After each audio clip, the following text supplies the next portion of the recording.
జై హో.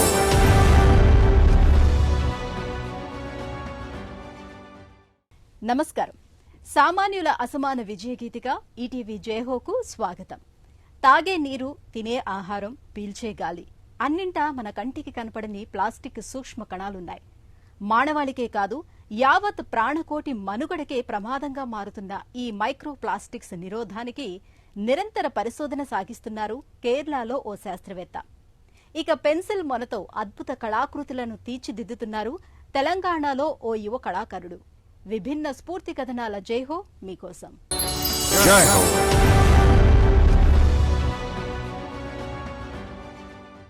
కేరళ రాష్ట్రం ఎర్నాకులం జిల్లాలో ప్రసిద్ధ పట్టణం ఆలువ. ఇక్కడి క్రిస్టియన్ కళాశాలలో ఆమె మైక్రోబయాలజీ ప్రొఫెసర్. తన పూర్తి పేరు ఫెమి అన్నా థామస్. సాహసాలను ప్రేమించే ఫెమి 44వ భారత అంటార్టికా వైజ్ఞానిక యాత్రా బృంద సభ్యురాలిగా ఎంపికై అక్కడికి వెళ్లి వచ్చారు. ఆ మంచుఖండంలో ప్లాస్టిక్ రేణువుల కాలుష్యాన్ని తగ్గించే సూక్ష్మజీవుల ఉనికిని శోధించారు.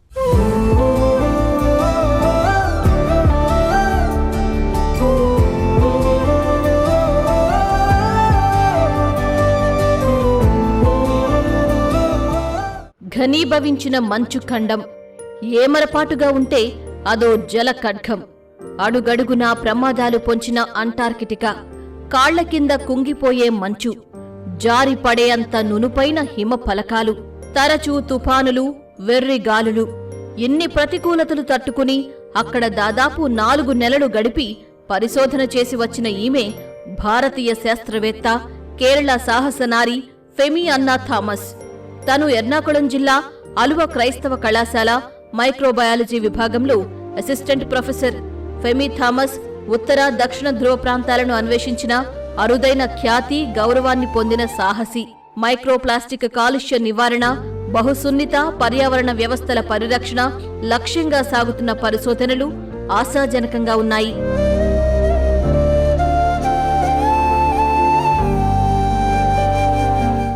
I was part of the 44th Indian Scientific Expedition. నేను ఈ పర్యాయం భారత 44వ వైజ్ఞానిక యాత్రా బృంద సభ్యురాలుగా అంటార్కిటికా వెళ్లాను. మేము 24 మంది సభ్యులతో 2024 డిసెంబర్లో బయలుదేరి వెళ్లి 4 నెలలు అక్కడే గడిపి ఈ ఏడాది ఏప్రిల్లోనే తిరిగి వచ్చాం.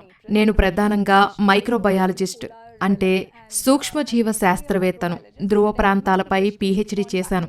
ముఖ్యంగా హిమనదులు, సముద్రాల్లో బ్యాక్టీరియా వైవిధ్యం, లోహాలతో వాటి సంబంధాలపై పరిశోధించాను. అన్నట్లు అంతకుముందు నేను 2017, 2018లో 2 పర్యాయాలు ధ్రువ ప్రాంతాలను సందర్శించాను. Twice in the year 2017 and 2018. Doctor Femy Thomas లక్ష్యం అంటార్కిటికాలో మైక్రోప్లాస్టిక్స్, వాటి మీద పెరిగే ప్లాస్టిక్ పర్యావరణ సూక్ష్మజీవులు అంటే ప్లాస్టిస్పియర్ సూక్ష్మజీవులను అధ్యయనం చేయడం. ఈ సూక్ష్మజీవులతో ప్లాస్టిక్ ను కరిగించి లేదా ప్రభావం తగ్గించి ప్రకృతి సమతుల్యతను తిరిగి తీసుకురావచ్చని ఫెమి థామస్ విశ్వాసం. అంతకుముందు ఆర్కిటిక్ లో మంచు తీవ్రతల్లో కొత్త బ్యాక్టీరియాలను కనుగొన్న అనుభవం తనకి ఉంది.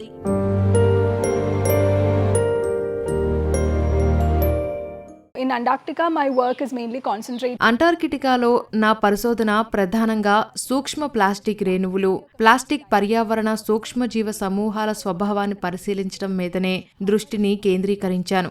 ఇది భవిష్యత్తులో సంరక్షణపై ఆధారిత విధానానికి దారితీసే యత్నంగా చెప్పాలి.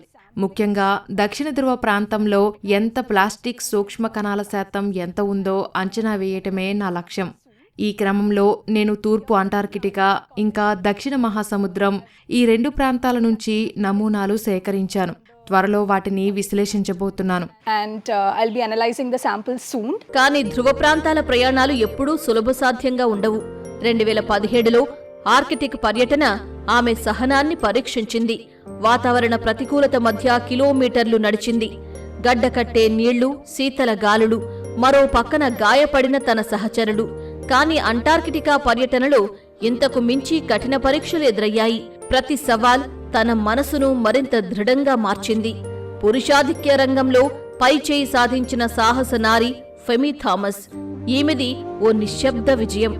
ధైర్య సాహసాల ప్రదర్శనకు లింగ భేదం లేదని, ఎటువంటి అవాంతరాలనైనా అధిగమించవచ్చునని నిరూపించారు.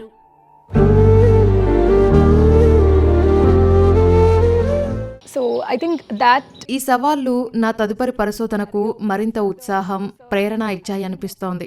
కానీ ఎన్నోసార్లు చాలా కష్టంగా ఉండేది. మహిళగా ధ్రువ ప్రాంత పరిశోధనకు రావటం నాకు మొదటిసారి. ఇదో కొత్త అనుభవం. కొంచెం కఠినంగానూ అనిపించింది. రోజు 5 కిలోమీటర్లు నడవాలి, మంచుకొండలెక్కాలి.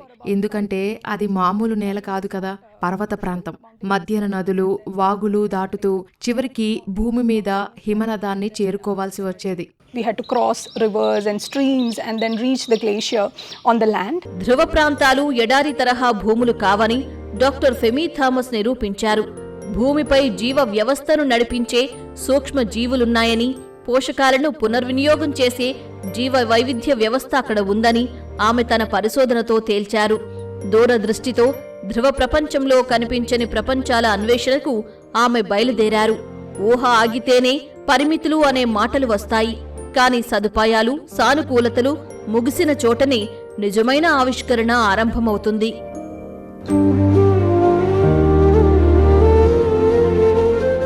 So basically when we think about the polar regions, we ధ్రువ ప్రాంతాలంటే అవి గడ్డకట్టినట్లుగా చల్లగా ఉంటాయని, మంచుతో కప్పి ఉంటాయని అనుకుంటాం. అసలక్కడ లేదా జీవం లేదా జీవులుండే ఆస్కారమే లేదని భావిస్తాం. కానీ అది నిజం కాదు. అక్కడ సూక్ష్మజీవులు సమృద్ధిగా ఉంటాయి. నాది ప్రధానంగా ఆర్కిటిక్ ప్రాంత బ్యాక్టీరియాపై కేంద్రీకృత పరిశోధన. ఇప్పుడు అంటార్కిటికా సూక్ష్మజీవులపై దృష్టి సారిస్తున్నాను. నా ఆర్కిటిక్ పరిశోధనల్లో మేము హిమానీ నదాలు, వాగులు, అవక్షేపాల నమూనాల నుంచి బ్యాక్టీరియాను వేరు చేయటం, వృద్ధి చేయటం చేశాం. glaciers, streams, sediment samples. Doctor Femy జయం వ్యక్తిగత విజయాలను మించిన విజయం. ఆమె వస్తున్న తరాలను ముందుకు నడిపించే మార్గదర్శిని. ధ్రువ అధ్యయనం శాస్త్రం అనేక శాస్త్రాల సమ్మేళనం. భౌతిక, రసాయన, జీవ, గణిత శాస్త్రాల సంబంధితం. అందుకే యువతరం ఒకటి ఇవన్నీ అర్థం చేసుకుని పోలార్ సైన్స్ రంగానికి రావాలి. మన దేశంలో ఉన్న national centre for polar and ocean research సంస్థల సహకారంతో సవాళ్లను స్వీకరించాలని చెబుతూ ఉంటారు doctor Femy Thomas.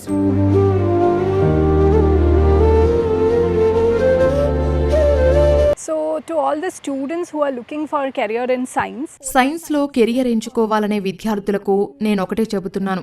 Polar science మన దేశ పరిశోధనలో ప్రత్యేకంగా చూస్తే కొత్తదే. అయితే ఇదో విస్తృతమైన రంగమని, అవకాశాలు పుష్కలమని గ్రహించాలి. ఎందుకంటే జీవ, భౌతిక, రసాయన, వాతావరణ శాస్త్రాలు నేర్చుకునే ప్రతి ఒక్కరికి ధ్రువపు ప్రాంతాల్లో పనిచేసే అవకాశం ఉంటుంది. ఇంతకంటే ముందుగా మనం ఆర్కిటిక్, అంటార్కిటికా జీవశాస్త్రాన్ని, సముద్ర రసాయన శాస్త్రాన్ని, సంబంధిత పర్యావరణ వ్యవస్థలను అర్థం చేసుకోవాల్సి ఉంటుంది. what is the chemistry of the oceans and the associated systems. Doctor Femy Aluva పట్టణ క్రిస్టియన్ కళాశాలలోని భవిష్యత్తు పరిశోధన కొనసాగించాలని భావిస్తున్నారు. అలాగే పీహెచ్డీ స్కాలర్లు, యువ ఇంటర్నలకు మార్గనిర్దేశం చేయాలనుకుంటున్నారు. ధ్రువ ప్రాంత సూక్ష్మజీవులను, మడ అడవులను కలిగిన ఉష్ణమండల జీవ వ్యవస్థల శోధనతో ఈ భూమినంతా ఒకటే అనుబంధిత వ్యవస్థగా చూడాలని ఫెమీ అభిలాష. ఆమె పరిశోధన కేవలం విజ్ఞాన శాస్త్రానికే పరిమితం కాలేదు. ఇందులో మనిషి, ప్రకృతి మధ్య అవిభాజ్య అనుబంధాన్ని సంరక్షించాలనే సందేశం ఉంది.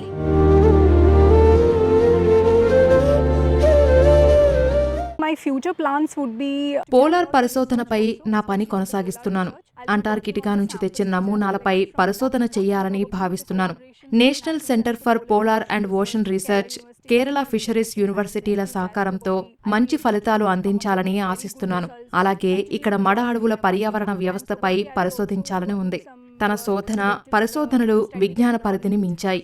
ప్రకృతితో మనిషి అనుబంధాన్ని మరింత పెంచాలి.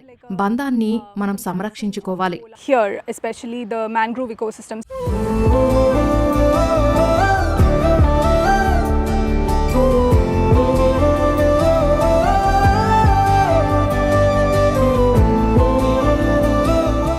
అతడి కళ సూక్ష్మమే, కానీ ఎదగాలన్న కళ మాత్రం పెద్దది. పెన్సిల్ కొన మీద మన దేశ పటానికి ఆకృతినిచ్చి జాతీయ స్థాయి గుర్తింపు పొందిన ఈ నవయువకుడు బాసం నిఖిల్ కుమార్. ఈయన స్వస్థలం తెలంగాణ రాష్ట్రం జగిత్యాల పట్టణం. ప్రస్తుతం చలనచిత్ర సంబంధిత విభాగంలో శిక్షణ పొందుతున్న నిఖిల్ సూక్ష్మ కళలో తనను తాను ఇంకా మెరుగుపరుచుకుంటున్నారు. కళల మీద జనచేతన తేవటం ధ్యేయమని చెబుతున్నారు.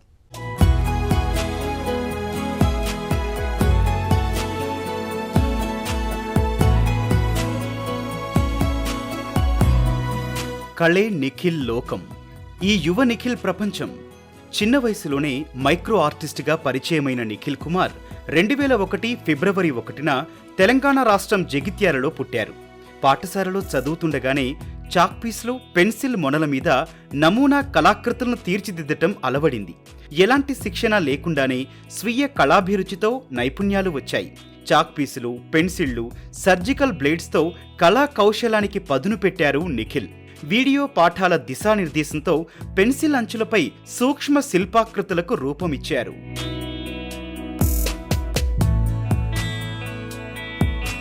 నా పేరు వచ్చేసి నిఖిల్ కుమార్ వాసం. మా డాడీ పేరు నారాయణ, మమ్మీ పేరు జలజ.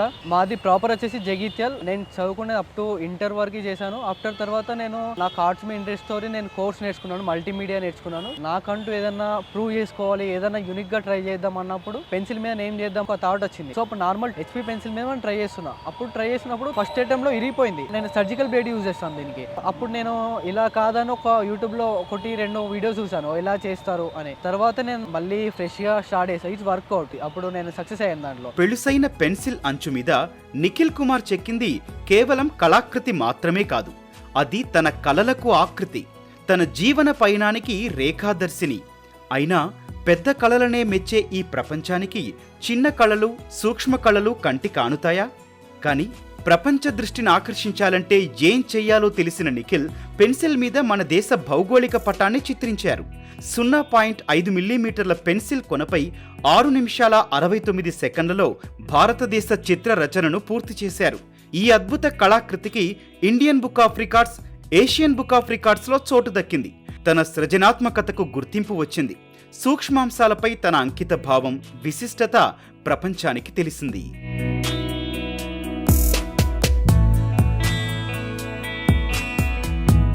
మోడల్స్ తీసుకొచ్చాను బర్త్డేకి. లైక్ బాటిల్స్, మెసేజ్ లో కానీ, ఫ్రేమ్స్ లో కానీ, వాళ్ళ నేమ్స్ కానీ, వాళ్ళ స్కల్ప్చర్స్ కానీ చేస్తుంటుండే. వాళ్ళ షాప్స్ లోగోస్ అవి చేయించుకుంటుండే. అప్పుడు జైతేలో కొంచెం రెస్పాన్స్ బాగా వచ్చింది. ఇంకా ఏదైనా చేయాలి అన్న ఉద్దేశంలో అప్పుడు నేను సెర్చ్ చేస్తుంటుండే. దీనికి కూడా అవార్డ్స్ వస్తాయి, అవార్డ్స్ ఎందుకు ట్రై చేయకూడదు మనం. ఫస్ట్ అటెంప్ట్ లో నేను 1 mm చేశాను, అది వాళ్ళు ఒప్పుకోలేరు. ఓన్లీ సర్జికల్ బ్లేడ్ తో నేను 0.5 mm మన ఇండియన్ మ్యాప్ ఉంది, సో అది పెన్సిల్ లిడ్ నే చేశాను. అప్పుడు దానికి నాకు ఇండియన్ బుక్ ఆఫ్ రికార్డ్ లో నేను ప్లేస్ అయ్యాను. వాళ్ళు ఇండియన్ బుక్ ఆఫ్ రికార్డ్ కూడా ఇచ్చారు. నిఖిల్ కు జగిత్యాల కేవలం పుట్టిన గెడ్డ మాత్రమే కాదు, నేటి ఈ ప్రశాంత పట్టణమే అతడికి సహనం నేర్పింది, ఊహలకు రెక్కలు తొడిగింది.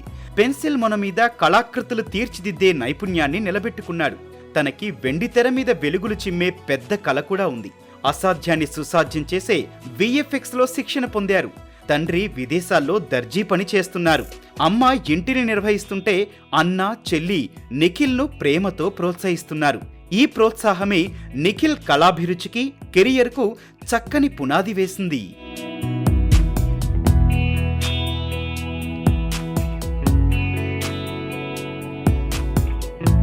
మమ్మీ వాళ్ళ నుంచి కానీ ఫ్యామిలీ నుంచి సపోర్ట్ ఉంటుంది ఆర్ట్ విషయంలో. 10th స్టడీస్కి వెళ్ళినప్పుడు కొంచెం బ్రేక్ వచ్చింది ఆర్ట్స్కి. తర్వాత నేను మళ్ళీ ఇంటర్ తర్వాత నేను స్టార్ట్ చేశాను. ఏదన్నా నాకు యూనిక్ గా చేద్దామన్న ఉద్దేశంతో మమ్మీ వాళ్ళ యానివర్సరీకి గిఫ్ట్ చేయడం జరిగింది. మమ్మీ, డాడీ ఇద్దరు నేమ్స్ చేయడం జరిగింది. నిఖిల్ కళా ప్రపంచం విస్తృతంగా మారింది. VFX, 3D మోడలింగ్ తరహా నవ నైపుణ్యాలతో విస్తరించింది. తను ఏ ప్రపంచంలో ఉన్నా సూక్ష్మ కళ మీద కూడా మనసుంది. తొలుత పెన్సిల్ మొన తన మాట వినలేదు. పదే పదే విరుగుతున్నా పట్టు వదల్లేదు. అవేవి తన కళాదృష్టిని, సృష్టిని ఆపలేదు. సూర్యకాంతిలో సాదాసీదా పరికరాలతో నిఖిల్ తన కళాత్మక పయనాన్ని కొనసాగించారు.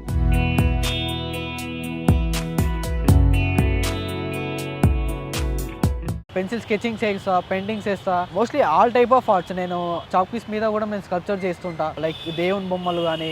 మోస్ట్లీ పెన్సిల్ మైక్రో ఆర్ట్ నాకు యూనిక్, అంటే అది నేను ఎక్కువ పర్ఫెక్ట్, సో దాంట్లో అది ఎక్కువ చేయగలుగుతాను. ఆల్మోస్ట్ అన్నిట్లో నాకు కొంచెం అనుభవం ఉంది. ఇప్పుడు ప్రస్తుతానికి నేను VFX ఆర్టిస్ట్ గా వర్క్ చేస్తున్నా మూవీస్ లో. నిఖిల్ కుమార్ కళా జీవన పయనం విశిష్టం. సృజనాత్మకతతో సూక్ష్మ కళలో రాణిస్తున్నారు. పెన్సిల్ కొనలో అయితేనేం అదే తనకు అవధుల్లేని ఆనందం. ఆ కళకు పరిమితులు లేవు. స్థిరత్వం, కళా సృజనతో ముందుకు సాగుతున్నారు. పెద్ద కళాకారుడు కావాలనుకున్నారు. ఇది చిన్న కళ అయితే కాదు, కానీ కళ ఎంత చిన్నదైనా అది కళకు సంబంధించిందైతే అపార ప్రభావం చూపటం నిజమని నిఖిల్ నిరూపిస్తున్నారు. నా థాట్ ఏంటంటే అందరికీ తెలియాలి, ఒక అవేర్నెస్ రావాలి. ఆర్ట్ అంటే ఏంటిది, మైక్రో ఆర్ట్ అంటే ఏంటిది, స్కెచింగ్ అంటే ఏంటిది. దానికోసం నేను కొన్ని ప్లాన్స్ ఉన్నాయి, లైక్ ఆర్ట్ ఎగ్జిబిషన్స్ కానీ, గిఫ్ట్స్ ఇవ్వడం కానీ. సో అలా కొంచెం అందరికీ తెలిసే విధంగా నా ప్రయత్నం నేను చేస్తున్నాను. మైక్రో ఆర్ట్ అనగానే గుర్తు రావాలి జనాలకి, ఒక ఎన్వైరన్మెంట్ క్రియేట్ చేద్దామని నా ఫ్యూచర్ ప్లాన్.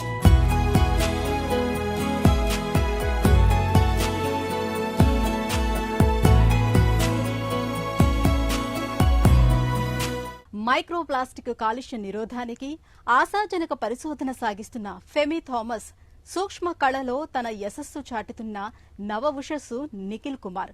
ఇద్దరూ వేర్వేరు రంగాల స్ఫూర్తిదాతలు. మరిన్ని కథనాలతో వచ్చే వారం జైహోలో మళ్లీ కలుద్దాం. నమస్కారం.